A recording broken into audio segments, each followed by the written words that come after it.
everyone, it's your girl Ritz Nakleish, aka The Strawberry. You know there's no berry when there's no Ritz. Why didn't you move in? And bed beach, why didn't 02? Hey, when I'm coming with this energy, you know it's our show. And the chakude whereby to ban chance put Iwa Ritzika, the name scan and the name command and to come out and the chakude. But as Kurambika, Ritz in the Peregazoka, Tinoramba command and Tinoramba scan because as Kurambika. So for this episode, we have our first guest. What do you say? You're right. What's patience? Patience. Yeah. So tell us, could you come on our patience? Come on, one answer churunga.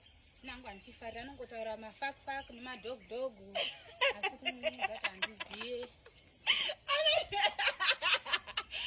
want that. My fuck ni to my dog. So I made me for my mom's gazelle, Chantachu. Dancing that she's still done to our shroom. So Chitanga no Titaka Sangana, but that's all I thought I shown. I thought I shown. But mom relationship, I could fact dog. I would my fuck ni my dog. So guys, Imimuga, Musa system Chirungu, Mukona Chirungu Chikurambisa, Jana fact nation a dog. I saga. See you. So guys, ndinana kawanda nondibvunza kuti Ritz togara wakapfeka sportswear unoitenga kupi? Sportswear guys inowanikwa kwaBatman. Ndo shop yega muno muHarare so far ine quality yemajezi. It's either uri kepe, uri Highlanders, uri Dynamos, uri Scotland. Ese majezi anowanikwa kwaBatman, ma tracksuit, ma sneakers, zvese quality baba. Vanhu vakawanda Ritz tuda my directions ekwaBatman opposite KFC Jonasita. Hapana munhu asingazivi Jonasita. Opposite KFC ndoko anowanikwa Batman. Saka ndichaisa namba dzake for vanhu vari kunze anodeliver futi. Saka munhu wese anchadi zvekunetsewa majezi unoona kwaBatman. Thank you.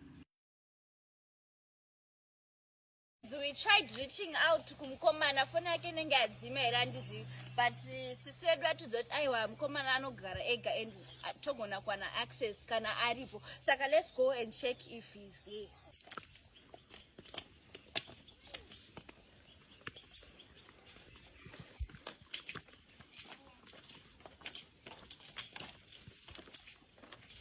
Hello. Hey there. Hi. Hi, how are you? Good, thanks. What's up? Hey, baby. Hi. Are these your friends? Yeah, friends. Friends. So what's up with the camera? Oh, okay. So? It doesn't look very friendly.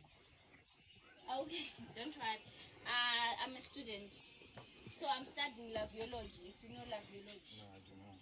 Yeah, I'm studying labiology whereby I interview people who are in a relationship. So she was telling me about you. I was like, okay, let me go and find out about you guys. And I want you guys to tell me about your relationship. Okay. She told me a part of the story. So I want you to tell me about how this relationship is going.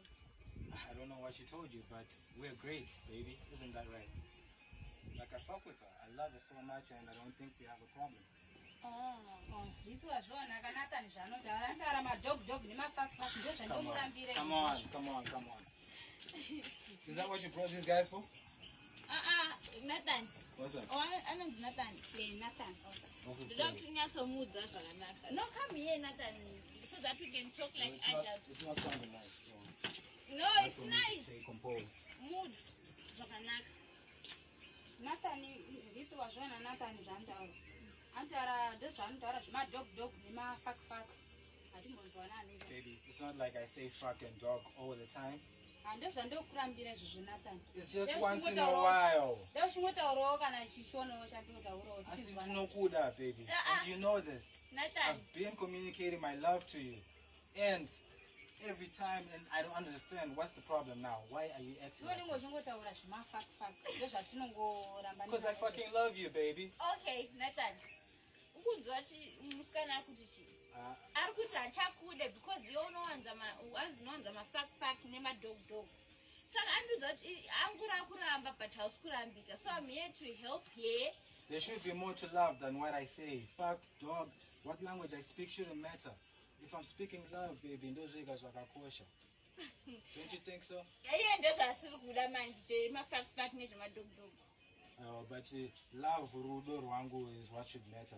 Shana fuck dog, fuck that. Exactly. Ndozvaari kuramba izvozvozvo zvemafakifaki.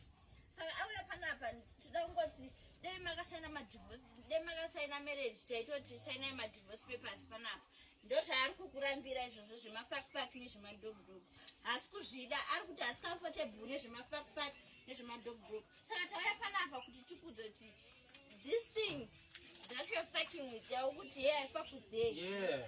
Izviri kupera. Simbi yangu hii. Zvaka And nothing's gonna stop us, baby. Don't listen to these fools. Haini Don't listen to these fools, baby. It's you and me forever. And nangu ndada nezvako. usazvitedzere zvangu kuti I know you love me. And you coming at me like this, pana kufurira chete. There's nothing like that. From nowhere you suddenly don't want me. akukurambira Fuck that. ukurambwa. Nah, fuck that. Ukurambwa. Yeah. And watorambwa. And No, no, that's nonsense. baby. We're putting a pin on this and straight to revisit later, okay? No, We'll come back to apana this. revisit. Ndosaka 'Cause ndauya. I'm not in love with whoever this is. It's you and me.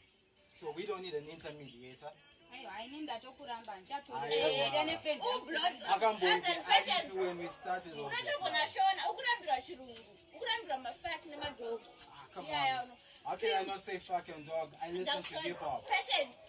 And I'm watching TV 24/7. Did it over. So best believe I'm gonna say fucking dog because that's all I have in my head. Ndozvaukurambira. Patience. Ubloke Sadaro, number baby. dzake. Akakunetsa. You Sadaro, call me. baby. You call me next time.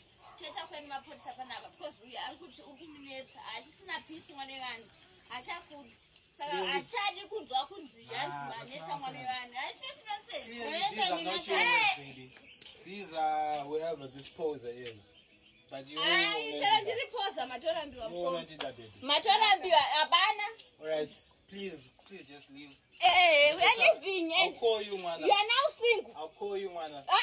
Hapana unobloka number That's my dzake. baby. You are now single, bruh. Nah. No, dog. Fuck that. Dog. No, You dog. are single. No, you. Fuck that, dog. So you are single. Hanze. Nonsense. So guys, panapa ndo patinoipetera panapa. Wese asingadi kuramba unorambika chete. Kana usingadi kurambwa uchaona ke ritasvika ke padoorstep rako. Wazvinzwisisa. Saka iwe patience kamukomana uyu, what you do, you block his number. Auchaendi umba kwake. Wazvinzwisisa. Natoti ndabva panapa ka patience ndonzonzanzwa wadzokera kuna dhogwa usadaro. Isitaenda tese tichinomuramba. ndiende waita basa Ritz. Thank you. Amchambofitina mufonera vanodhara. Saka panapa ndo patinoipetera kana une munhu ari kurambwa, just get in touch with the Ritz Maclays. Tinosvika panzvimbo tinoipetera ipapo. Mazvinzwisisa. Saka catch you next episode.